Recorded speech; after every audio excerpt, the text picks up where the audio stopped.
Angkas, representative na Angkas.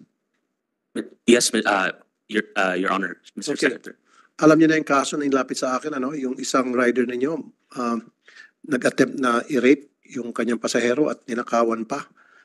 Yes po, Mr. Senator. We've been informed and are aware of Okay, that. and then yung pong complainant nag-file ng a blatter and then nag-reach out sa inyo, pinagtatago-taguan nyo hanggang sa pati kami pinagtatago-taguan nyo. Ganun bang patakaran nyo na pagtatakpan nyo yung mga nagkakamali yung rider? Your Honor, Mr. Chair, Mr. Senator, definitely po, hindi po ganito yung patakaran namin sa Angkas. Pero, Mr. Senator, unahin ko na po, gusto ko pong, on behalf of the company, kami po ay humihingi ng paumanhin. Hindi lamang po sa, hindi pag-appear po, sir, doon po sa proper forum dito po sa ating show, but also doon po sa delay na nangyari po na. No, forget about my show. Forget about it. Pumunta sa akin yung complainant as a last resort dahil nga hindi nyo pinapansin. Tumaan siya sa proseso, and what is that proseso? Pumunta siya muna sa barangay, nagpa-blatter, pumunta siya sa PNP, pa-blatter, and then tinawagan kayo para kunin yung pangalan ng rider ninyo sapagkat ninakaw nga yung wallet at saka cellphone. Nandun yung mga information about the rider. Kinukuha sa inyo, ayaw nyo. Pakinggan siya, ayaw niya mag-cooperate. Pinaikot-ikot siya. And then bumalik siya sa PNP. PNP, pinuntahan niya para PNP na mag-request sa inyo na ibigay yung information so that, kung sinong rider na, so that she can file a case against that person in court. Again, yung PNP, inareglo ninyo. Kasi sa halip na tulungan siya ng PNP, yung PNP nag-discourage pa sa kanya, huwag ka na mag-file kasi mahabang proseso yan, matatagalan pa. Bumalik sa barangay, inareglo niyo yung barangay kasi yung barangay kumampik sa inyo at sabi, wag na ka na mag-file, iha. Mahabang proseso yan, makipag-areglo ka na lang. So, ang ginawa niya, lumapit sa akin. Okay? It's not a question whether my show is the proper form or not. It's a question of you guys, dyan sa Angkas, hindi kayo ang sumusunod sa proseso. Kayo ang pabaya sa inyong mga kliyente. Kasi kung sinunod yung tamang proseso, na tumawag yung inyong kliyente, tumawag yung PNP, pinagbigyan nyo, hindi na sana nakarating sa akin. Now, pinabayaan nyo makarating sa akin. Dito tayo nga sa Senado. Tama po yun, Mr. Senator. No? Gaya po na sinabi ko kanina, hindi lamang po kami humihingi ng paumanhin sa inyo and of course to our honorable senators and members of government. Pero Senator, lalong-lalo na po doon po sa ating pasahero. Admittedly po, ang Angkas prides itself with the service for passengers. Pero dito po, Mr. Senator, kami po ay nagpapakumbaba. Inabot po kami ng 7 to 8 days bago po namin na naiharap yung pong ating pasahero doon po sa ating biker. And that by any standards po is unacceptable. Mr. Senator, ako po ay nagpapakumbaba. Ako po ay humihingi ng tawad on behalf of our company. And of course, sir, rest assured po, meron din po kaming sulat para sa inyo. Nandito po yung steps that we did. At ang pinaka-importante po right now, Mr. Senator, kaya rin po kami sumusulat for the past week po sa ating team. It's really ang priority po namin is yung ating pasahero. We want to offer counseling, we want to offer legal advice, medical service. But we understand that disappointed po yung pasahero sa amin. Ang priority lang po namin sa ngayon, maalagaan mo na siya. But rest assured po, Mr. Senator, we are taking accountability and responsibility for it. Ako po mismo ang humihingi ng dispensa po para po sa aming kumpanya. But rest assured po, sir, we will definitely, lalong-lalo na po for grave incidents, criminal offenses, sexual assaults. Actually po, Mr. Senator, just yesterday, we created a separate hotline na po for criminal offenses, among other action items po. And even in the organization po, Mr. Senator, we are starting a campaign on gender sensitivity and handling cases po of this nature. To be honest po, Mr. Senator... Okay, sir, let me cut you off. Masyadong mahaba na sabi mo. Okay, pang-PR yung sinasabi mo. If I were you, replace some of your people. Kasi may mga tao kayo dyan na hindi sumusunod siguro sa patakaran ng inyong kumpanya na kapag merong problema ang kliyente natin, asikasuhin agad. Hindi, pinaikot-ikot. So, if I were you, find out sino yung mga tao nyo dyan na hindi sumusunod dun sa sinasabing you should take care of your customer, tanggalin mo yon o ipa-seminar.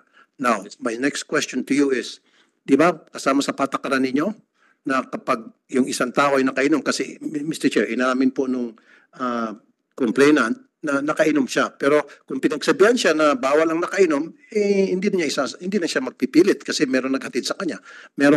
Di ba, may patakaran kayo na bawal sumakay o magsakay ng pasaherong nakainom.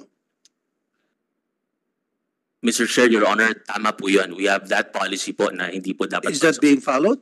To the book, to the letter? Mr. Senator, masasabi ko po... Because I've heard a lot na hindi.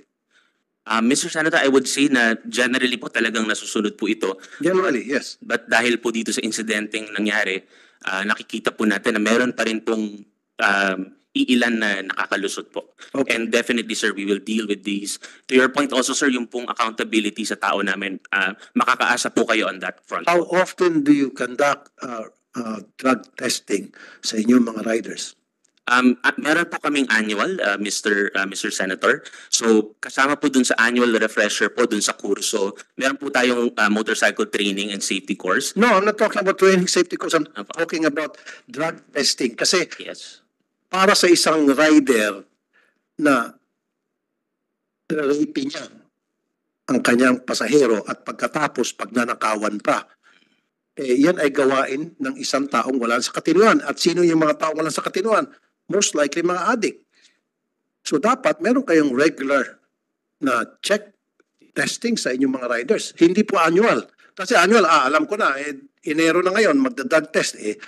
Di ba, hindi mo nagagamit ng shabu para maging malinis. Dapat meron kayong regular drug testing. And then dapat doon sa mga pasahero, meron silang part dito. I don't know if you're doing this in the US. They're doing it sa ibang mga companies na binibigyan ng ratings yung rider o yung driver. Do you have that kind of Yes po, Your Honor. And well noted din po, Mr. Senator, doon po sa random drug testing natin at intermittent periods po of the year. And chinecheck nyo rin ba na on a regular basis kung itong mga rider din nyo ay marami ng mga ticket violations? Kasi kung marami, dapat tanggalin nyo na. Ibig sabihin, pasawa yun. Yes po, sir. We monitor po the status of every rider, violations po, even yung expiration po ng kanilang mga lisensya, sir, nasa aming dashboard po, sir. So we monitor the profile and the activity of the biker po. Okay. Lastly na lang, Mr. Chair, siguro we have to come up with some legislation to protect the riding public against some riders. Hindi naman lahat, Hindi naman lahat. Ayoko naman madama yung buong kumpanya mo at saka lahat ng yung iba pong mga riders. But I want to protect tong mga pasahero ninyo, yung mga kliyente nyo. You should protect them because you will not be in business kung hindi dahil sa inyong mga pasaheros. So you should take care of your pasaheros first and foremost. Di ba may kasabihan pa nga, customer is always right? You should abide to that saying. Okay? Yan lang po, Mr. Chair. Thank you po. Tulpo, pero dagdagan ko, may winaw from angkas. Anong status na ng kaso? Sa kasalukuyan po, Mr. Chair, Your Honor, yung pong biker that has been accused has been suspended. Hinarap na po natin siya doon po sa barangay at sa kapulisan. We have been trying to reach out po, Senator Raffy, to the family of the victim. In fact, pinuntahan po namin sa kanila pong tirahan to offer po yung counseling, to offer basically po. Criminal case, may final kayo? May na-file? Sabi kasi ni Senator Tulfo, inareglo nyo pa. Siguro po, just to clarify, Mr. Chair and Senator, yung pong the entire process po doon po sa barangay at sa police, bawal po kami pumasok doon sa loob. So, it was really... So, sorry, Mr. Chair, makasingit. That's BS. That's plain and simple BS. Bawal makapasok. Nareglo nyo yung PNP, nareglo nyo yung barangay. Kasi, para sabihin ng police, Mr. Chair, huwag ka na kasing mag-file ng kaso, ang habang proseso yan, sakit sa ulo, etc. etc. Magkipag-arreglo ka na lang, pumunta ka na lang, makipagkita ka na lang sa kanila. O yan yung mga salita ng mga pulis na naareglo.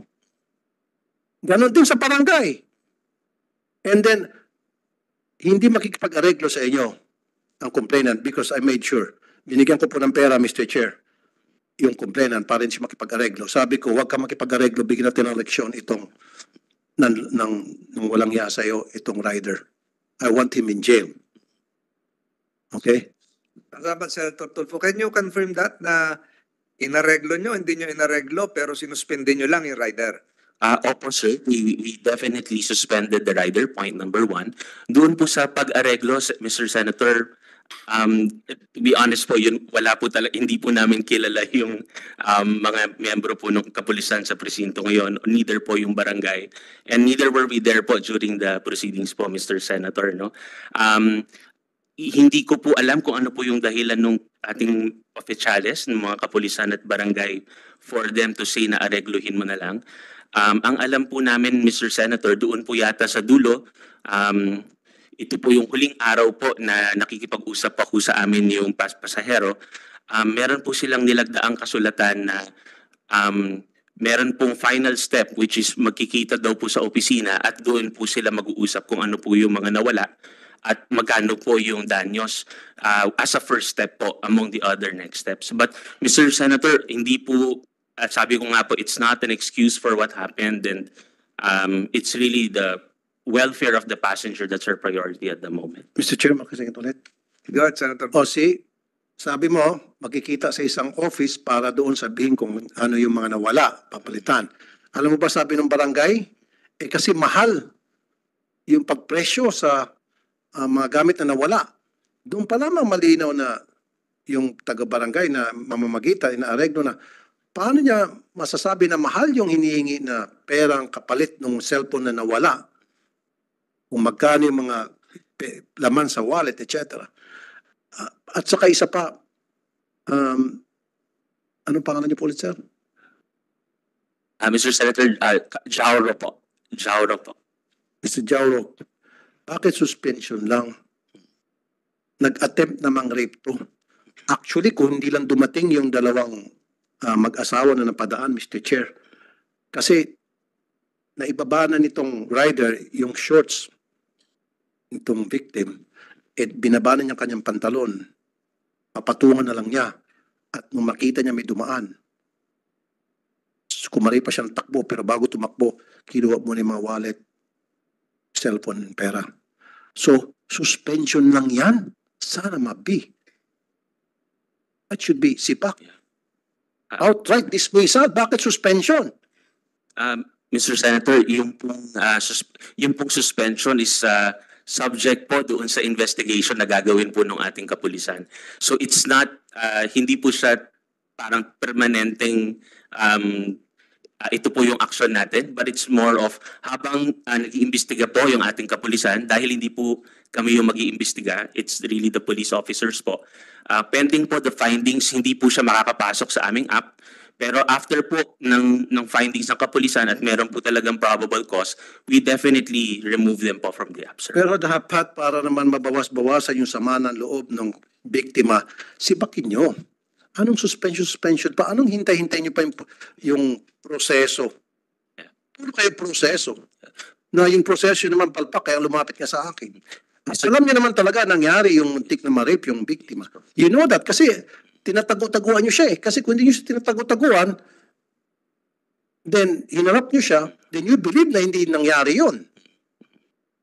Mr. Senator, to be honest, tama po kayo. So next time, pag may mga ganong grave offense, Yes. kailangan sibak. Yes po. Huwag suspension. Nakaka-insulto po kasi yan, sir, yung suspension. Sa pista po, suspension lang. Tama po kayo dyan, Mr. Senator.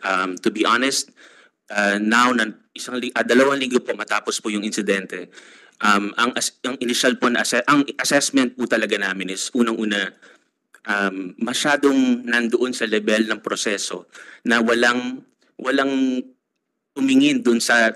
Alam mo, sir, pag kayo, against sa inyo, proseso. Pero kung in favor sa inyo, walang proseso. Di ba?